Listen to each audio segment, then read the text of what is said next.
Recently, in an interview with 60 Minutes, Alexandria Ocasio-Cortez floated the idea of a 70% top income rate on people who make more than $10 million per year.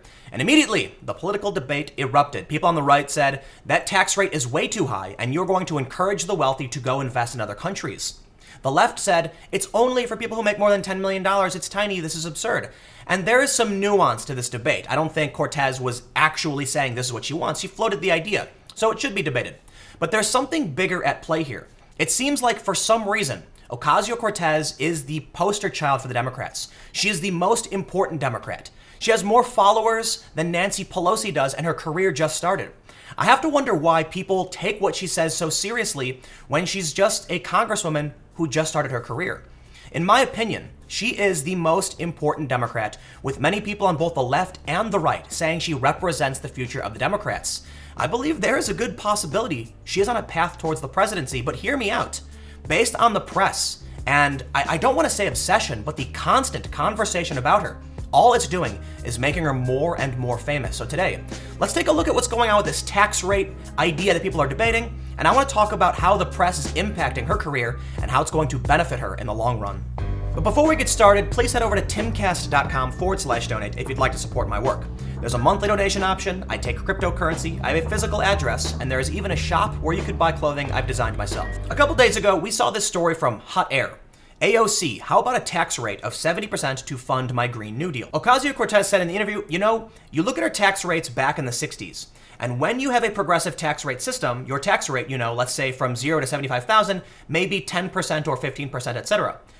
But once you get to like the tippy tops on your 10 millionth dollar, sometimes you see tax rates as high as 60 or 70%. That doesn't mean all $10 million are taxed at an extremely high rate, but it means that as you climb up this ladder, you should be contributing more. I think that it only has ever been radicals that have changed this country. Abraham Lincoln made the radical decision to sign the Emancipation Proclamation. Franklin Delano Roosevelt made the radical decision to embark on establishing programs like Social Security. That is radical.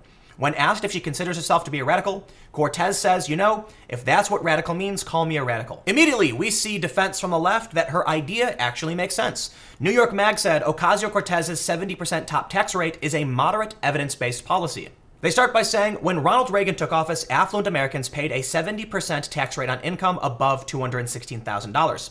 In the decades since, our country's highest earners have seen their annual pay skyrocket, while the median household has barely budged. As a result, America's 160,000 richest families now lay claim to 90% of its wealth. Studies suggest that this kind of inequality erodes social trust, abets plutocracy, and depresses economic growth.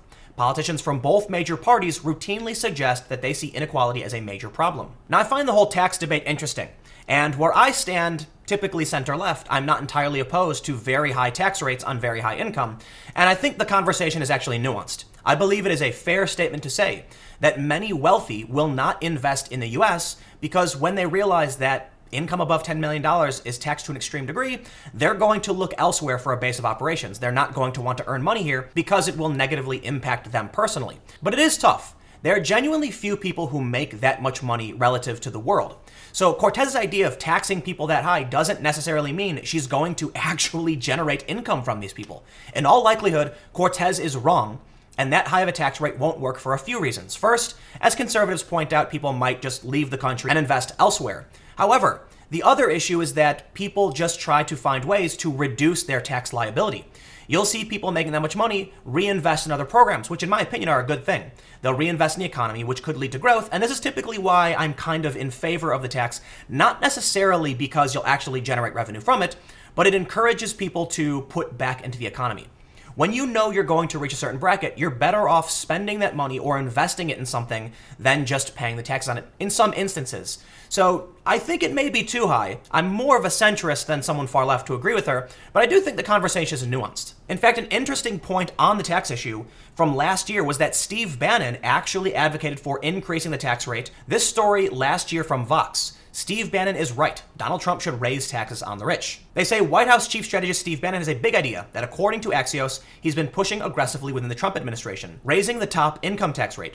He's reportedly telling his colleagues that the top bracket should have a 4 in front of it. Now, ultimately, Steve Bannon is no longer working in the White House, and a 40% top income tax rate is much less than 70%. But it's not unheard of that even people associated with the right are willing to consider increasing the top marginal tax rate on people who make over a certain amount of money. That's how the progressive tax system works. A lot of conservatives disagree. But beyond the tax argument, there's something else that I think is much more important. The fact that Alexandria Ocasio-Cortez matters this much. I mean, why are we even talking about her idea for a tax rate? She's just one congresswoman of hundreds. Why is it that when she steps forward and says something, everybody wants to talk about it? Now, obviously, when it comes to her gaffes, this is low-hanging fruit for Republicans. They can point out how crazy young, new progressive Democrats are when even PolitiFact has given Alexandria Ocasio-Cortez numerous pants-on-fire and mostly false ratings, when the Washington Post has fact-checked her and given her multiple Pinocchios. It's fodder for Republicans to say, the Democrats, if this is the future, you're in trouble. Now, many people on the right have said she is the future. They say it negatively. People on the left say it positively. It's a good thing. She's progressive. She's a minority woman. This is what the Democrats are going to be in the future. And I gotta admit, I think that Ocasio-Cortez does actually have a path to the presidency. I really do. But hear me out. She just started her career, and she already has more followers than almost all of the other Democrats, many of them combined. She has more followers than Nancy Pelosi, the Speaker of the House, and she's rivaling Elizabeth Warren, who's literally running for the president. Cortez says things, often they're wrong, but it doesn't matter. The left is willing to forgive her shortcomings because they like that she's on their side. She represents what they like. Many people on the right are willing to forgive Donald Trump's shortcomings because he represents their side. He opposes political correctness, he's a tough guy, he wants border security. They like that, so if Trump says something wrong, they'll say, hey, but, forgiveness. The left does the same thing for Cortez. When Cortez says something and everybody wants it to be the story, it just seems like she's on a path for mass celebrity. And one thing we heard in 2008 was that Barack Obama was a celebrity president, that the reason he was able to win was because he was just famous and he had better brand power than everyone else. I could say the same thing for Trump. Many people mocked, they ridiculed Trump, they said he would never win, but they couldn't stop talking about him. Every time Trump did something controversial, boom, front and center on TV. Cortez is on the exact same path. And then we can see the other day when Ocasio-Cortez was dancing. Now, the New York Times claims that it was meant as a smear, and yes, technically that's true, but it was just one person. In fact, the reason this story went viral, in my opinion, is because conservatives were talking about it too. No one really criticized her for dancing, but many people on the right, the center, and the left appropriately said, this is ridiculous. Why are you making fun of a young college student for having fun with her friends? It's not a story. But that made it a story. Everyone was talking about it. So in response, the New York Times and many other news outlets want to write about what happened. And they framed it in such a way that it seems like the right was actually criticizing her. They weren't. It was one person on Twitter that had barely any followers who called her a nitwit. Why is that news? It's actually not news. But you know what happens? When every high-profile person comments on it, now it is news. The story isn't that this one person criticized her. The story is that everyone criticized the one person. All that really matters is, once again, Cortez is front and center in the spotlight. That video got somewhere between 10 and 20 million views, and that is pure brand power. But things like this keep happening. The way I see it, it's a snowball rolling downhill that can't be stopped. Here I am making a video about how everyone keeps talking about Alexandria Ocasio-Cortez, and this is only going to give her more attention. Now, there have been a lot of conservatives who have said, Tim, stop talking about her, you're giving her attention, and I don't care if she gets attention. I'm not here to support or oppose anybody. I'm just here to comment on what's going on. So I'll say this to conservatives. For one, if you think that this is bad for her, you're wrong. Trump was ridiculed. It was good for him. He got free press. They estimate $5 billion in free press because people loved the controversy. And sure, it made the left kind of go nuts in terms of hating Donald Trump to a real ridiculous degree, in my opinion. It still gave him the attention to make him a frontrunner. No matter how many times Trump says something controversial or does something controversial, he comes out on top. And you could argue the same thing for Cortez. If you think her policies are crazy and she can't win because of that, I think you're wrong too. It doesn't matter what her policies are. It matters that she represents the tribe, and it matters that she's famous. If you're famous, you win. And that's why so many celebrities are talking about running for president. So look, do I really think she will be president? I don't know. I think that's a pretty bold statement. But I think she's certainly on track to be if she plays her cards right. In the next 10 or so years, she's going to gain a ton of experience. She's going to work in DC, and she's going to better understand the game.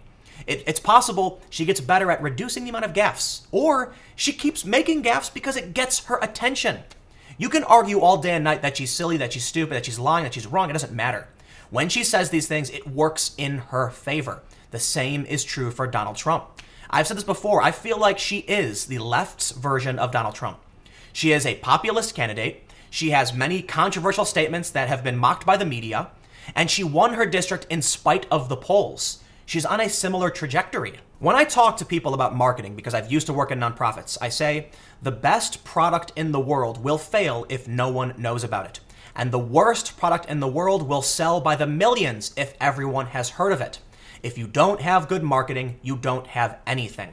Marketing comes first. And that means regardless of what Cortez actually believes, we've got a tribalism problem. The left will support her no matter what. They will defend her to the teeth, and they will criticize me for calling out her gaffes, which rightly so should be done. It doesn't matter though. You criticize Cortez, you're the other, and they will defend her no matter what. So the more brand power she develops, the better her chances of gaining significant power will be. The way I see it, the right is going to meme her into the presidency, and the left is along for the ride. So you don't have to believe me. You can argue with me all day and night, comment below. But for me, as someone who's as a moderate sitting in the center, I look at what happened with Trump, and I thought it was hilarious. The left was so snooty and elitist about how they would never lose, about how Trump could never win. And you have that famous clip where I believe it was on Bill Maher, they ask Ann Coulter, who has the best chance of winning? She says, Donald Trump. They all just burst out laughing. Yup. You might think it's silly, but if you don't pay attention and you don't get your ducks in a row, you will end up with President Cortez in maybe 10 to 15 years. Maybe not, though. I think it's a pretty bold prediction to make. I'm just saying, with everything that's going on, she's going to gain power. Her policies will get passed because she has support from the Democrats, plain and simple. So long as she's loud enough and people support her, she'll win. But let me know what you think in the comments below. We'll keep the conversation going. We've got a couple different things to talk about. Let me know what you think about the 70% tax rate, because look, I'm a centrist and I lean left. So I think there's a way to enact a higher tax rate. 70% might be a little ridiculous, but I think there's unintended consequences that aren't necessarily bad, like wealthy people being forced to reinvest in the economy and just general, I don't know, I'm on the left. I'm not too opposed to it. But if you're conservative and you think it's too high and doesn't make sense for taxing the wealthy that much, then comment below. We'll keep the conversation going. And let me know what you think about her on her path to success. How do you think the media is playing its role? Do you think it's on purpose? So again, we'll keep the conversation going. You can follow me on Twitter at Timcast. Stay tuned to new videos every day at 4 p.m. And I'll have more videos on my second channel, youtube.com/TimCastNews, starting at 6 p.m. Thanks for hanging out, and I will see you all next time.